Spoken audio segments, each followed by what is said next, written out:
Glad you caught up with me again. It's getting to be a habit that I'd like to break. Well, I was only trying to help. The best thing you can do is help yourself to a ride back to town. The highway's right over there.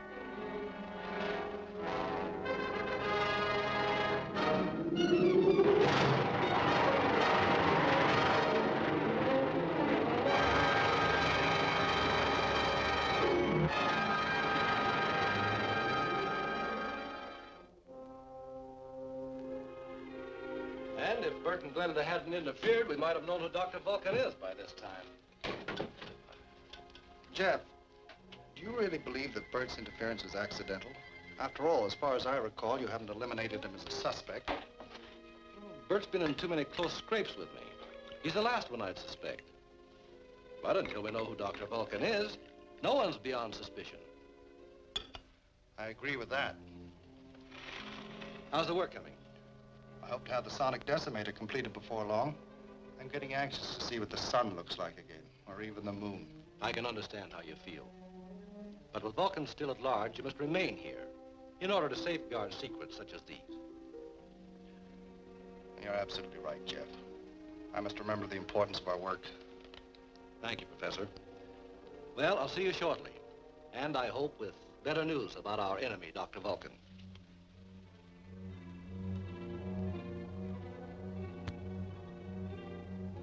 Durkin calling Dr. Vulcan. Go ahead, Durkin. I just got back here, but I'd like to take care of that King character right now. That might be a wise move. From what happened this afternoon, I believe that King and the Rocket Man are one and the same. Then we can kill two birds with one stone. We might even make it three. How do you figure that?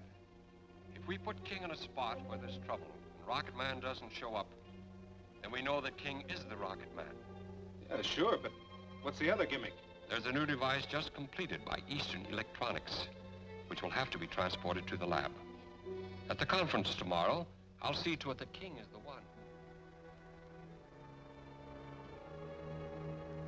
That hidden microphone must have been put there by a Confederate, someone who had free access to these rooms. Well, in any event, you've put him out of business by cutting his line of communication.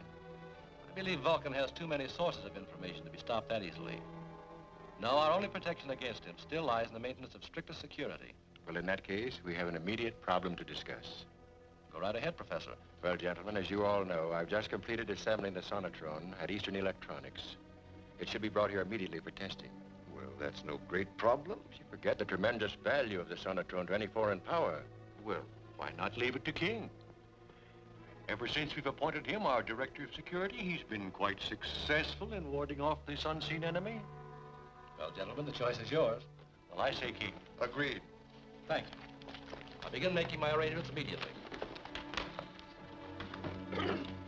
Bert, I want you to go along. Good. What are the arrangements? Well, I'm not sure yet. But suppose you meet me outside my apartment at 4 o'clock. Sure thing.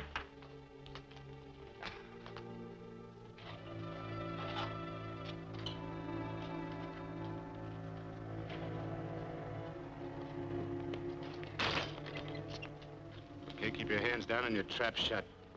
Get in your car.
About a cigarette, Durkin. Okay.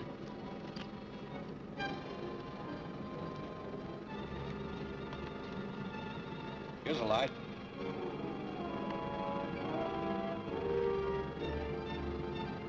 What bright ideas Dr. Vulcan dreamed up this time. It's bright, all right. 3 birds with 1 stone. I don't get it. You will. In fact, King, you're going to work this one out for Dr. Vulcan. Over my dead body. That's up to you, hero. But when we get to Eastern Electronics, I'm going to be your driver on the truck that moves the sonotron. Got it? Better play along, because I got a hunch that Rocket Man ain't going to show up to help you out of this one.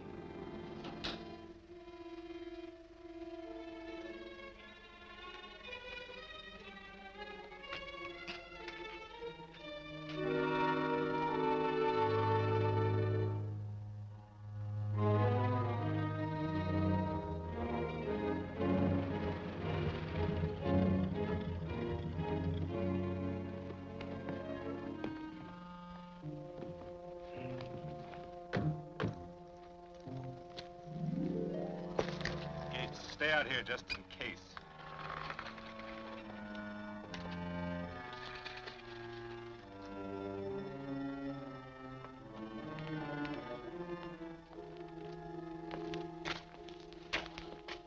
What can I do for you? I'm Jeff King of Science Associates. Can I see your credentials? Yeah, sure.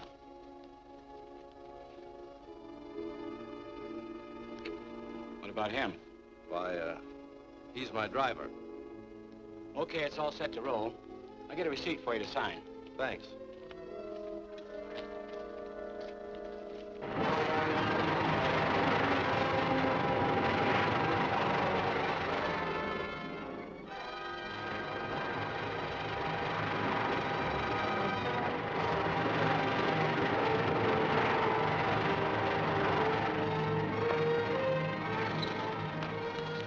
Hey, Vulcan!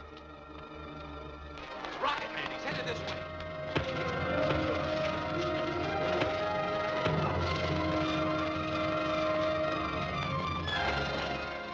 They were gonna hijack the truck. Let me have this and you call the police.